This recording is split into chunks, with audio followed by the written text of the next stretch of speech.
C'est quoi le patrimoine de l'État dans le contexte camerounais? Bonjour à tous. Merci de m'accueillir.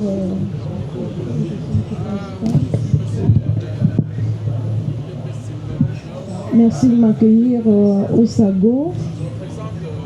Avant de répondre à la question, je voudrais dire merci à tous les collaborateurs, merci à M. Lebembe, merci à Nimunga. Donc nous sommes venus ici pour échanger avec vous, effectivement, pour parler de la gestion du patrimoine de l'État. Il faut déjà poser la question, c'est quoi le patrimoine de l'État? Le patrimoine de l'État, c'est tous les biens meubles et immeubles appartenant à l'État. Et je voudrais dire qu'en particulier à la direction du patrimoine de l'État, nous gérons effectivement ce patrimoine. Mais il faut dire que dans cette direction, nous ne gérons que le patrimoine immobilier bâti et le patrimoine mobilier. Parce que l'immobilier non bâti est géré dans d'autres structures. C'est la raison pour laquelle ici nous allons parler donc de l'immobilier bâti et du mobilier. Merci.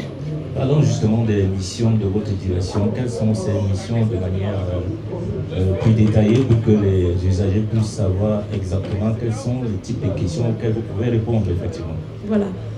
Peut-être avant de rentrer dans les attributions, nous allons peut-être structurer la direction, en même temps parler donc de ces attributions-là. Il faut dire que pour la gestion du patrimoine de l'État, nous avons au sein de la direction 4 sous-directions, une sous-direction du patrimoine immobilier de l'État, une sous-direction du patrimoine mobilier de l'État, une sous-direction du parc automobile de l'État et une autre sous-direction qui est la sous-direction des réformes de la maintenance qui gère de manière transversale tout ce que nous avons dans le patrimoine. Donc je vais commencer par la sous-direction du patrimoine immobilier de l'État dans laquelle nous gérons tout ce qui est édifice public, tous les bâtiments qui appartiennent à l'État, toutes les propriétés administratives à usage d'habitation, tous les immeubles de l'État à usage de bureaux sont gérés dans cette sous-direction-là.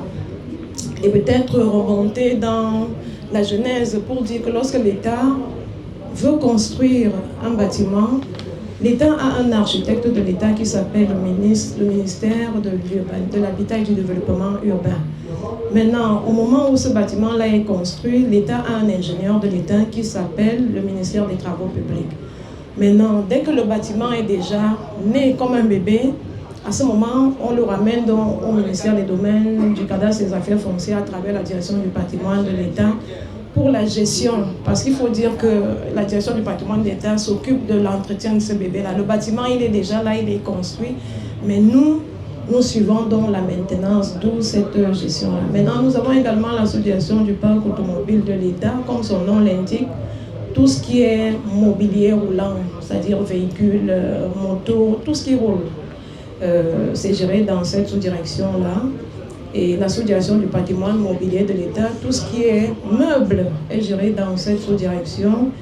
Et la sous-direction des inventaires, de la maintenance et des réformes, pour dire que lorsque l'État acquiert un bien, il y a une procédure. Maintenant, pour que ces biens sortent des écritures comptables de l'État, il y a également une procédure qui est celle des réformes. D'où cette sous-direction-là qui, elle est transversale. Donc, c'est de manière ramassée dans nos attributions, c'est vraiment la gestion des édifices, la gestion des propriétés administratives, la gestion de tout le matériel roulant, la gestion du mobilier et la réforme, c'est-à-dire au moment où l'État se sépare de son bien. Merci. Oui, Madame le Directeur, avant de peut-être passer la parole à Edmond pour une question, celle-ci, concernant les rôles, est-ce qu'il y a une collaboration, une inter-institutionnalité dans la gestion du patrimoine de l'État? Est-ce que vous avez des rapports avec les collectivités territoriales décentralisées? Comment ça se passe? Non, je n'ai pas très bien compris la question. Dans la gestion du patrimoine de l'État, quels sont les rapports avec les autres institutions? Est-ce qu'il y a d'autres institutions qui interviennent? Lorsqu'il faut faire une réforme, par exemple, et que le véhicule est géré par une autre administration, comment ça se passe? Quels sont les rapports? Oui, s'il faut parler de la réforme, c'est vrai que j'ai en face de moi le sous-directeur des réformes qui est là. Mais il faut dire qu'en ce qui concerne la réforme, c'est-à-dire que lorsque l'État veut se séparer de son bien, nous avons toutes les administrations qui ont des biens, c'est-à-dire qui occupent des bâtiments, qui utilisent des véhicules de l'État. Lorsqu'une administration veut se séparer de son bien, le ministre utilisateur, nous l'appelons généralement l'ordonnateur matière, c'est lui qui saisit le ministre en charge du patrimoine de l'État pour lui dire que le bien qu'il utilise est déjà non utilisable parce qu'il est amorti pour solliciter donc sa sortie des écritures comptables de l'État. À ce moment, le MINCAF se saisit donc du dossier. On a une commission qui est mise sur pied, qui est présidée par le directeur du patrimoine de l'État avec des membres pour sortir donc ce matériel-là des écritures comptables de l'État. Maintenant, le MINCAF a une autre responsabilité, c'est-à-dire que lorsque le bien de l'État est abandonné, à ce moment, le MINCAF prend ses responsabilités, c'est-à-dire récupère donc ce bien, le reverse dans son patrimoine avant de le réformer, mais tout en informant le ministre utilisateur. Parce qu'il faut dire ici que tous les véhicules de l'État, tout le matériel roulant de l'État est immatriculé au niveau du MINCAF.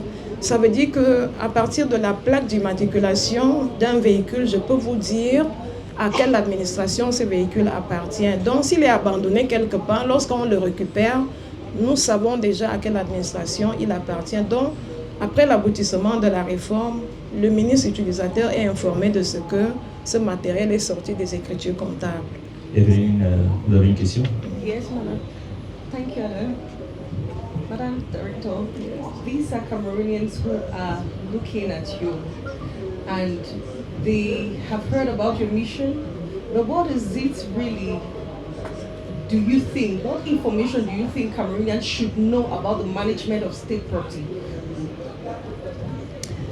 Alors, peut-être que les Camerounais ont besoin de tout savoir sur le patrimoine de l'État. C'est à eux peut-être de poser la question. Mais j'ai envie de dire, ce qui est le plus voyant, c'est le matériel roulant appartenant à l'État.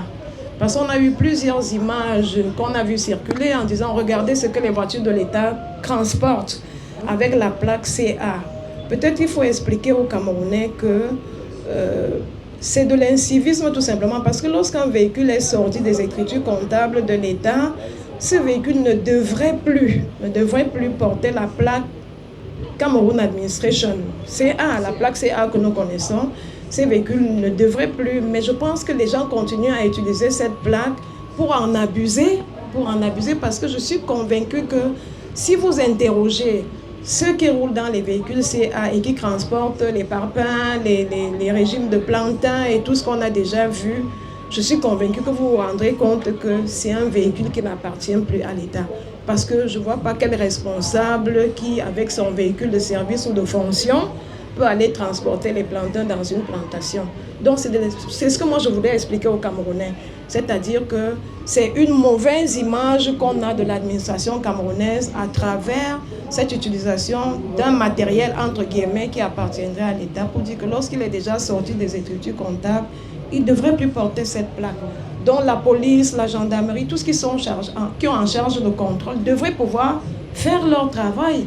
Ce n'est pas parce qu'on a vu un véhicule avec la plaque CA qu'on ne devrait pas l'interpeller. Parce qu'au-delà de la plaque, il peut y avoir autre chose. Merci. Okay. Ma'am, what about the housing allowance? Who has the right to stay in a government house, for example? And if you're working with government and you don't receive the allowance yet, right? How do you go about following the procedures? Where do they begin? Ok. Alors, effectivement, c'est le ministre en charge du patrimoine de l'État qui a seul le droit d'attribuer un logement à un personnel de l'État. Et puis les textes sont clairs. Nous avons la liste des personnels de l'État qui ont droit à un logement. Dans les services centraux, c'est jusqu'à rang de directeur. Je ne vais pas lister, il faut dire que c'est jusqu'à rang de directeur. Mais il faut dire que, parce qu'il y a des gens qui vont me poser la question, mais moi je connais un chef de service, je connais même un agent qui est logé. C'est-à-dire qu'il y a certaines maisons de l'État qui ont été construites il y a 60, il y a